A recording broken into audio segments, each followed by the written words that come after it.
नमस्कार दोस्तों, आज हम द्रव्य की अवस्थाएं का चौथा भाग शुरू करने जा रहे हैं। वीडियो को शुरू करने से पहले आइए देखते हैं कि आज हम कौन कौन सी चीज़ों के बारे में पढ़ने वाले हैं। सबसे पहले हम आदर्श व्यवहार से विचलन के बारे में पढ़ेंगे, उसके बाद हम गैसों का द्रवीकरण पढ़ेंगे और आखिरी में हम द्रव अवस्था के बारे में पढ़ेंगे। तो आइए शुरू करते हैं आदर्श व्यवहार से विचलन। देखिए क्या होता है, जब मैं आपको आदर्श गैस के बारे में बता रहा था उसी टाइम मैंने आपको ये भी बताया था कि आदर्श गैस एक काल्पनिक चीज है, ऐसा कुछ असलियत में नहीं होता। तो वही चीज हम आज पढ़ने वाले हैं कि अगर ऐसा नहीं होता तो असलियत में होता क्या है और कितना विचलन हमें देखने को मिलता है जब हम वास्तविक गैसों की बात करते हैं। आपके सामने एक ग्राफ है जिसमें पीवी वर्सेस पी का ये ग्राफ है। आदर्श गैस के मुताबिक ये ग्राफ एक सीधी रेखा होना चाहिए था, लेकिन अगर हम वास्तविक गैस के हिसाब से देखें तो ये ग्राफ कुछ और ही दिख रहा है। तो एक तो विचलन को देखने का ये तरीका है, दूसरा आप ये ग्राफ भी देखिए, दाब और आयतन यानी कि प्रेशर और वॉल्यूम के बीच ये ग्राफ है और ये ग्राफ बॉयल्स लॉ का है यानी कि बॉयल्स के नियम का है। यहाँ पर आप देख सकते हैं आदर्श गैस में कैसा ग्राफ बन रहा है जो कि लाल रंग से दर्शाया गया है और वास्तविक गैस में कैसा ग्राफ बन रहा है जो कि नीले रंग से दर्शाया गया है। तो इस प्रकार हमें कुछ विचलन देखने को मिलता है जब हम वास्तविक गैसों की बात करते हैं।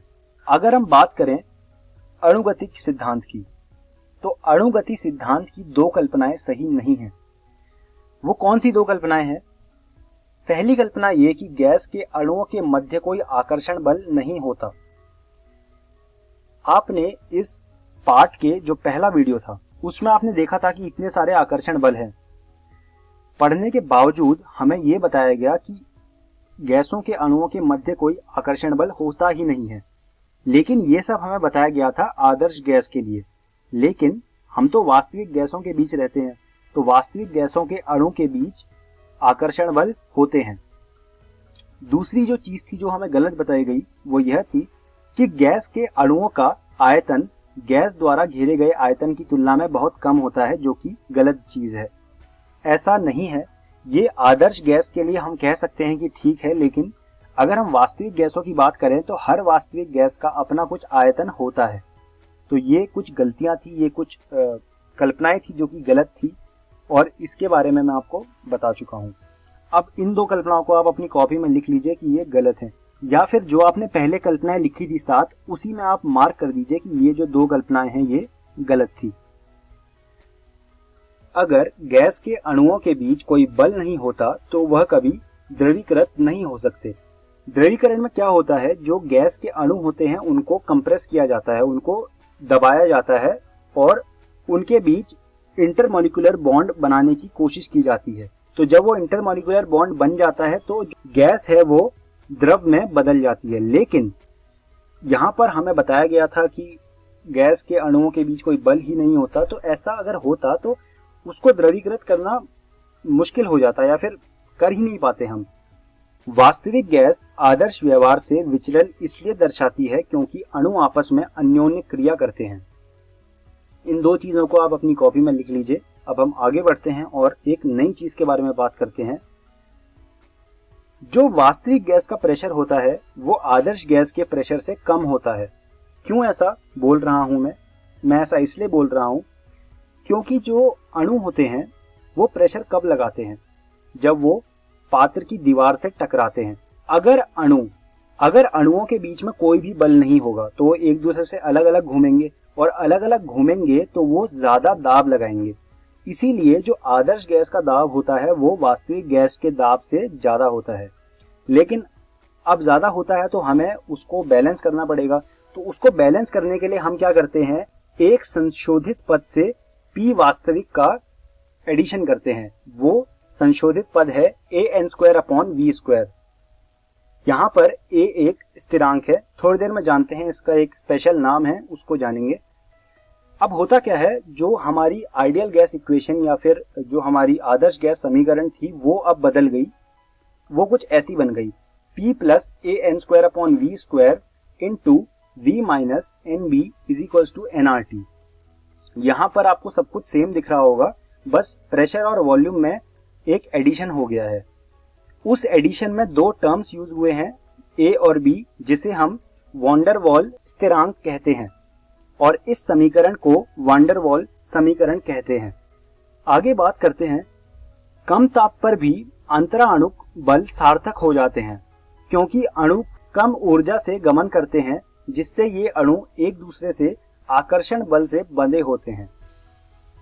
वास्तविक गैस तब आदर्श व्यवहार प्रदर्शित करती है जब अंतराणुक बल प्रायोगिक रूप से नगण्य हो जाते हैं। वास्तविक गैस तब भी आदर्श व्यवहार प्रदर्शित करती है जब दाब शून्य हो जाता है। यहाँ से प्रश्न आ सकता है, इस चीज को अपनी कॉपी में नोट कर लीजिए और उसको स्टार मार्क कर लीजिए। तो अब एक नई चीज उठ के आती है Z, जिसे हम संपीड्यता कारक कहते हैं, अंग्रेजी में से कंप्रेसिबिलिटी फैक्टर कहते हैं। Z की वैल्यू होती है PV/nRT। आदर्श गैस के लिए Z की वैल्यू 1 होता है। ऐसा क्यों होता है? क्योंकि अगर Z की वैल्यू 1 नहीं होगी तो PV/nRT कभी फॉलो नहीं होगा, इसलिए आदर्श गैस के लिए Z की वैल्यू 1 होती है। उच्च दाब पर सभी गैसों के लिए Z 1 से बड़ा होता है, अर्थात इन्हें संपीड़ित करना कठिन होता है। ये भी बहुत इंपॉर्टेंट है, ये परीक्षा में आ सकता है, तो इसको भी लिख लीजिए और स्टार मार्क कर लीजिए। मध्यवर्ती दाब पर Z की वैल्यू 1 से कम होता है। इन सारी चीजों को आप अपनी कॉपी में लिख लीजिए और ये ग्राफ भी आप बना लीजिए। जब गैस द्वारा घेरा गया आयतन बहुत अधिक हो तो वास्तविक गैस आदर्श गैस की भांति व्यवहार दर्शाती है, क्योंकि ऐसी स्थिति में अणुओं का आयतन नगण्य माना जाता है। अन्य शब्दों में, जब दाब बहुत निम्न होता है तो गैस का व्यवहार अधिक आदर्श हो जाता है। अभी तक जो हम बात कर रहे हैं कि गैस कब आदर्श व्यवहार दिखाती है, कब नहीं दिखाती, ये चीजें आप बहुत ही ध्यान में रखिएगा, क्योंकि यहाँ से प्रश्न बनने की संभावना बहुत ज्यादा होती है।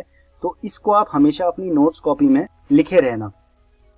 वह ताप जिस पर कोई वास्तविक गैस पर्याप्त दाब की मात्रा में आदर्श गैस की भांति व्यवहार करती है, बॉयल ताप या बॉयल बिंदु कहलाता है। इसको आप अपनी कॉपी में लिख लीजिए, बहुत ही इंपॉर्टेंट डेफिनेशन है। Z = PV वास्तविक अपॉन nRT। V आदर्श की वैल्यू हम लिखेंगे nRT/P। यहाँ पर Z की वैल्यू 1 होती है, तो हम ऐसा लिख सकते हैं। यहां से हम एक बात कह सकते हैं कि जो Z होता है उसकी वैल्यू V वास्तविक अपॉन V आदर्श होती है। हमने क्या किया, हमने सिंपली दोनों जो इक्वेशन थी, जो दोनों समीकरण थे, उनको डिवाइड कर दिया और हमारे पास ये आ गया, Z = V वास्तविक अपॉन V आदर्श। यहाँ पर एक सवाल खड़ा हो सकता है कि अगर आपको V आदर्श दिया है और Z की वैल्यू दी है तो आपसे V वास्तविक पूछा जा सकता है। तो ये कुछ इंपॉर्टेंट फॉर्मूले हैं, ये आप अपनी कॉपी में नोट कर लीजिए। उसके बाद बात आती है गैसों के द्रवीकरण की, जिसे हम अंग्रेजी में लिक्विफैक्शन कहते हैं। वह ताप जिसके बाद द्रव गैस में बदल जाता है क्रांतिक ताप यानी कि क्रिटिकल टेम्परेचर कहलाता है। क्रांतिक दाब पर 1 मोल गैस का आयतन क्रांतिक आयतन कहलाता है, अंग्रेजी में इसे क्रिटिकल वॉल्यूम कहते हैं। और इस ताप पर दाब क्रांतिक दाब कहलाता है, अंग्रेजी में इसे क्रिटिकल प्रेशर कहते हैं। द्रव तथा गैसीय अवस्था में निरंतरता यानी कि कॉन्टिन्यूटी है। इस सातत्य अवस्था को पहचानने के लिए गैस तथा द्रव के लिए तरल यानी कि फ्लूइड पद को प्रयोग में लाया जाता है। क्रांतिक दाब के नीचे किसी भी गैस को केवल दाब बढ़ाकर द्रवीकृत किया जा सकता है। इसे उस पदार्थ की वाष्प यानी कि वेपर कहते हैं।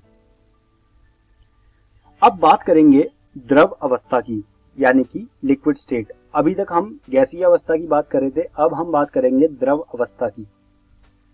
गैस अवस्था की तुलना में द्रव अवस्था में अंतराणुक बल अधिक प्रबल होते हैं। इनके अणु इतने पास पास होते हैं कि उनके मध्य रिक्त स्थान बहुत कम होते हैं। सामान्य परिस्थिति में द्रव अधिक सघन यानी कि डेंसर होते हैं। द्रवों में अणु अंतराणुक आकर्षण बलों द्वारा बंधे रहते हैं, इसलिए द्रवों का आयतन निश्चित होता है। क्योंकि अणु एक दूसरे से पृथक यानी कि सेपरेट नहीं होते, जबकि द्रव के अणु मुक्त रूप से गमन करते रहते हैं, जिससे द्रव प्रवाहित होते हैं। प्रवाहित मतलब फ्लो, द्रव जो होता है वो फ्लो करता है। आपने देखा होगा कि पानी बहता है या फिर कोई भी जो लिक्विड चीज होती है वो बहती है, तो ये वही है।